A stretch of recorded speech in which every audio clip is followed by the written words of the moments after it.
Whitby, England, 1891. The sea winds carried the scent of salt and coal smoke, sweeping through narrow cobbled streets lined with soot-stained cottages. It was a town where survival itself felt like a daily battle. Disease struck without warning, and funerals were almost as common as weddings. Death was not a stranger here. It lived among the people like an uninvited guest. In a modest brick house on the edge of the docks lived the Holloway family. Thomas Holloway, a coal worker with broad shoulders and calloused hands, had built his life around backbreaking labor. His wife, Eliza, kept their home warm and neat despite their poverty, filling the rooms with a mother's love, and in the cradle near the window had lain their only daughter, baby Clara. But on a bitter January morning, silence replaced laughter. Clara's fever, which had gripped her tiny body for days, had finally claimed her life. She was just 11 months old. Neighbors knew the look of grief when they saw it. Curtains were drawn, footsteps hushed. And though the whole town seemed to move on as usual, for Thomas and Eliza, the world had stopped entirely. They had entered that cruel fraternity no parent wishes to join, the parents of a child buried too soon. Inside the Holloway home, sorrow hung heavy in the air like fog on the moors. The cradle that once cradled soft laughter now stood as a haunting reminder of absence. Thomas sat stiffly by the cold fireplace, staring at ashes that refused to glow. His hands, so strong when swinging a coal pick, now trembled as he held Clara's bonnet. He couldn't keep it in his palm for long. He placed it back down quickly, as if it burned him. In the adjoining room, Eliza rocked back and forth on the edge of the bed. She pressed Clara's small white blanket to her face, desperate to capture her baby's scent before it faded. She whispered her daughter's name in fragments, as though speaking it aloud might summon her back. Neighbors knocked gently, bringing bread, broth, and words of sympathy. One elderly woman, her face lined with years of loss, spoke softly. "There's a way you might remember her. A photograph. Families do it, when they have nothing else." The Holloways listened, saying nothing. The thought sounded strange, macabre even. But in their grief, it lodged itself in Eliza's heart like a seed waiting to grow. That evening, as the candlelight flickered against the walls, Eliza finally spoke. Her voice was low, almost trembling. "Thomas, we could have her photographed, just once. If we do not, her face will fade from memory. I cannot bear the thought of forgetting." Thomas turned sharply, his jaw tightening. "She's gone, Eliza. We must let her rest. Dressing her up like she's still alive, what good will that do?" But Eliza's eyes, swollen from hours of crying, burned with quiet desperation. "You don't understand. Even memories grow dim with time. What if one day I cannot recall her eyes, her lips? This is all we'll have left."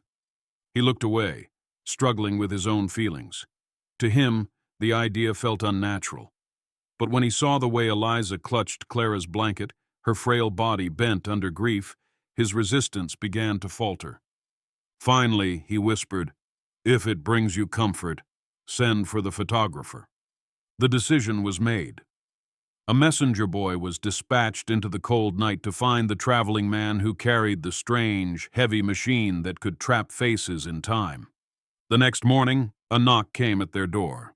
Thomas opened it to find Mr. Alistair Finch, a tall, thin man with kind but weary eyes. His long coat was dusted from travel, and strapped to his back was a large wooden camera, its brass fittings gleaming faintly in the pale sunlight. "I am here. For the child," he said softly, removing his hat with solemn respect. Inside, he unpacked his equipment with practiced hands, a sturdy tripod, glass plates wrapped in cloth, a satchel of chemicals that smelled sharply of vinegar and smoke. He worked with deliberate care, each movement heavy with the weight of ritual. "I've done this before," Finch murmured gently. "I know how hard it is. But I promise, I will capture her as you wish to remember her." peaceful, angelic. Thomas said nothing, but Eliza nodded, clutching Clara's blanket tighter. As Finch adjusted his camera, he hesitated for a moment. Though he had taken dozens of post-mortem portraits in his career, photographing children always left an ache in his chest. He whispered, almost to himself, "I'll do her justice. I promise." The Holloways prepared Clara for her final portrait. Eliza carried her child from the cradle, her arms trembling under the still weight. Clara's face was pale, her lips faintly blue, but her small features remained delicate, almost as if she were only sleeping. Eliza dressed her in a white gown embroidered with tiny flowers. Though the gown was slightly frayed at the seams, it had been stitched with love by Eliza months before, when her heart brimmed with hopes for Clara's future. She carefully tied a pale ribbon in her baby's fine hair, brushing it gently as though Clara might stir awake. "You'll look like an angel, my love," Eliza whispered, her voice breaking. Thomas turned away, unable to bear the sight. To him, it felt unbearable to see his wife treat their lifeless child with such tender care. Yet Eliza's trembling hands found strength in the ritual. It was her last act of motherhood. When she was done, she handed Clara to Mr. Finch, who carried her with reverence, as though she were still breathing. The Holloways' parlor was transformed into a studio of sorrow. Mr. Finch drew the curtains, letting only muted daylight spill into the room. He placed Clara gently in a small wooden chair, supporting her with hidden cushions, so her posture looked natural, like a child dozing in the warmth of the hearth. Flowers from the neighbors were arranged around her, their fragrance sharp in the cold air. The ticking of the wall clock grew louder, each second dragging like a weight. Eliza sat quietly, her breath ragged, while Thomas stood rigid, arms crossed tightly over his chest. The silence pressed in on them, broken only by the sound of Finch adjusting his camera. Before he pulled the cloth over his head to focus, Finch paused. He bowed his head and whispered a prayer under his breath. Not for the photograph, but for the soul of the child, and for the parents whose hearts lay shattered at his feet. Finally, he straightened. "She is ready." The heavy camera loomed in the center of the room, its brass fittings glinting faintly. Mr. Finch leaned beneath the black cloth, focusing carefully on the tiny form before him. He adjusted the lens, then motioned to the Holloways. "Remain absolutely still," he instructed. "The exposure will take several seconds." He removed the lens cap. The air in the room seemed to freeze. Time slowed. Each second stretched unbearably long as the stillness deepened. Eliza's tears slipped silently down her cheeks as she clutched Thomas's hand. Though his jaw was tight and his body stiff, Thomas forced himself to gaze at his daughter one last time. Finally, Finch replaced the cap and exhaled with relief. The image was captured, not only onto the fragile glass plate, but forever etched into the hearts of the Holloways. "She will live forever in this picture," he murmured softly. Hours later, Mr. Finch worked in his portable darkroom, carefully mixing chemicals, dipping the glass plate, and watching as Clara's likeness began to emerge. The Holloways hovered anxiously nearby. When the photograph finally developed, all three froze. Clara's face appeared peaceful, angelic, exactly as intended. But something else startled them all. Her eyes, lifeless hours before, seemed faintly open, gazing directly into the lens. The effect was haunting and yet strangely beautiful. It was as if she had awakened only for that moment, her soul captured in the act of saying goodbye. Eliza gasped, her hands trembling. "Thomas, look at her eyes. She's looking at us." Thomas's chest tightened. His heart raced with fear and awe. That cannot be." Mr. Finch himself looked pale. "I swear to you, her eyes were closed when I posed her. This is impossible." Eliza clutched the photograph to her chest, tears falling onto the fragile paper. "It's a miracle," she whispered. "She wanted us to know she's still here." Thomas, however, felt unease rise within him. His rational mind rebelled. No. It's a trick of the light. A mistake in the chemicals. She's gone, Eliza. Don't let this fool you. But when he looked again at the photograph, his certainty faltered. There was something in those eyes, not just an illusion. A presence, a message. News of the picture began to ripple through the town. Neighbors who glimpsed it were struck with awe and fear. Some claimed it was divine, proof that the child's soul lingered. Others muttered of curses and unnatural forces. The Holloways, caught between grief and mystery, didn't know whether to embrace the photograph as a miracle or fear it as an omen. Word spread quickly through Whitby.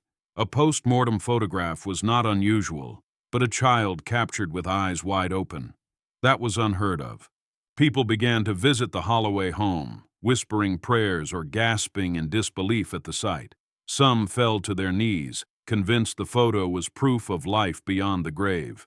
Others crossed themselves nervously, warning of unholy interference. Thomas hated the spectacle. Their private grief had become the town's gossip. "She is our daughter, not a relic to be stared at," he growled. But Eliza's heart saw it differently. Perhaps Clara is meant to comfort others too. Perhaps this is her legacy.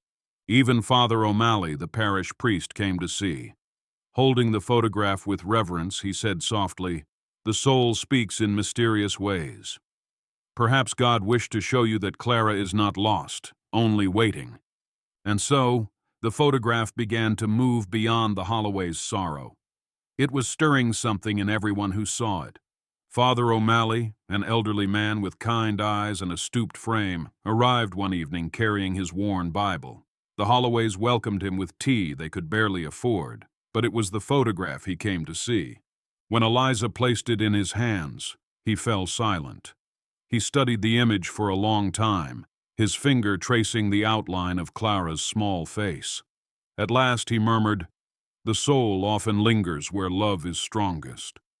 This child's spirit may have revealed itself through the lens. Do not fear it. Take comfort." Eliza's eyes filled with tears. She wanted desperately to believe. Thomas, however, shifted uncomfortably. Faith had never been easy for him, and the idea that his child was caught between worlds unsettled him deeply. Father O'Malley patted Thomas's hand. "A child's spirit is pure. If this photo brings you sorrow, it is because you see loss. If it brings you hope, it is because you see love. Perhaps both are true." Mr. Finch returned days later, holding the photograph carefully wrapped in cloth. His voice carried both reverence and excitement. "This photograph, it is unlike anything I've ever captured.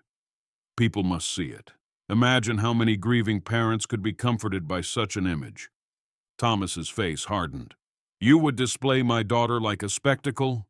Finch raised his hands in protest. "Not a spectacle, a message. Your Clara could give hope to countless others."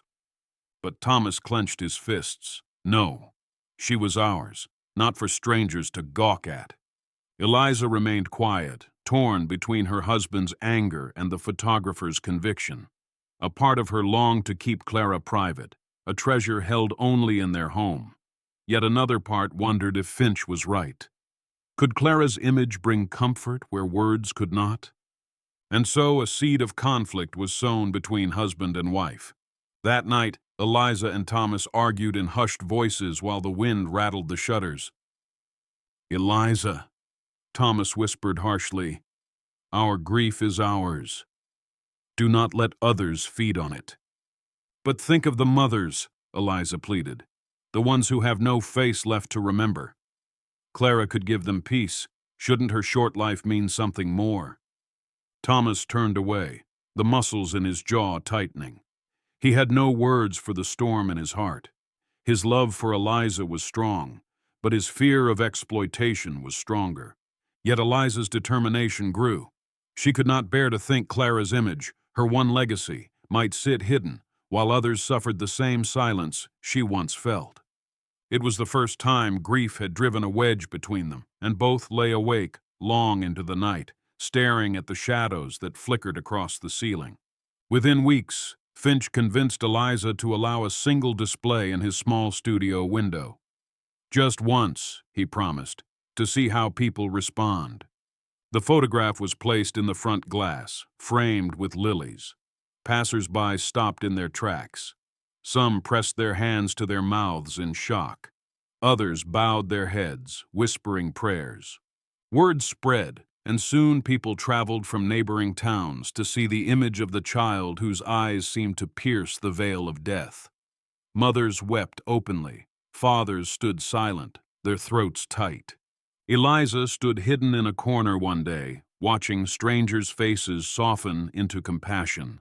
She whispered, "You are helping them, my darling." Thomas, however, could not bring himself to enter the studio. To him it felt like betrayal, that Clara had been given away to the world. As Clara's photo drew crowds, not all voices were kind. Local newspapers printed articles mocking the phenomenon. "Morbid curiosity," one column sneered, "a sham designed to profit from grief." Some accused Finch of tampering with the image, painting in the eyes to create sensation. "A trick," they said. "Nothing more than an illusion to fool the weak-hearted." Thomas seized the paper and slammed it onto the table. "Do you see? They're mocking her. Mocking us." Eliza touched his arm gently. "And yet, for every cruel word, a dozen mothers find comfort. Let the critics say what they will. I know the truth when I see it in their faces." But Thomas could not shake the humiliation. To him, the photo had become a curse, one that threatened to swallow their family whole. Money soon entered the conversation. A wealthy London publisher wrote to the Holloways, offering a small fortune for the rights to reproduce Clara's photograph in a book about mourning customs. Thomas crumpled the letter in disgust. They wished to buy her as though she were a trinket. But Eliza picked it up, smoothing the creases with trembling hands. "Thomas, think what this money could mean. A better home. Food without worry. Clara could provide for us still." His face darkened. "At what cost? Selling her soul?" The silence between them deepened. For Eliza, the offer felt like destiny, a way for Clara's brief life to lift them from poverty. For Thomas, it was desecration. And so, they stood divided, caught between survival and sanctity, unable to decide what Clara's legacy should truly be.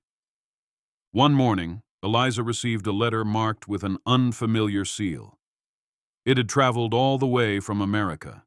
Inside, the words were written in a grieving mother's delicate hand. "I lost 3 children to the fever. For years, I thought I had forgotten their faces. But when I saw Clara's photograph, something stirred in me.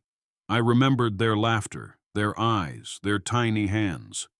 Your daughter gave me hope again. Please know her life and her death have touched even across the sea." Eliza pressed the letter to her heart, weeping openly. She showed it to Thomas.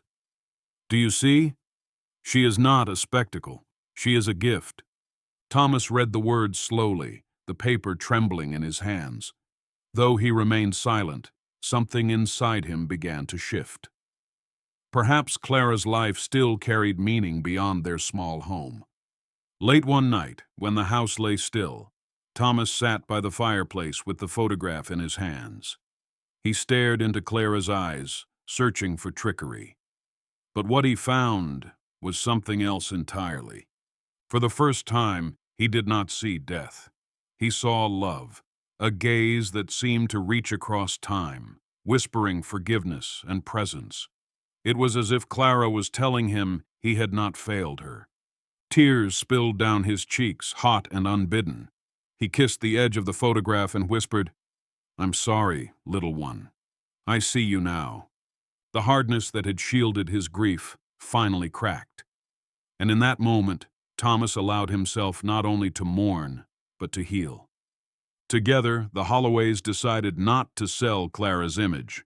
They refused profit, but allowed Finch to share the photograph freely with grieving families who sought it out.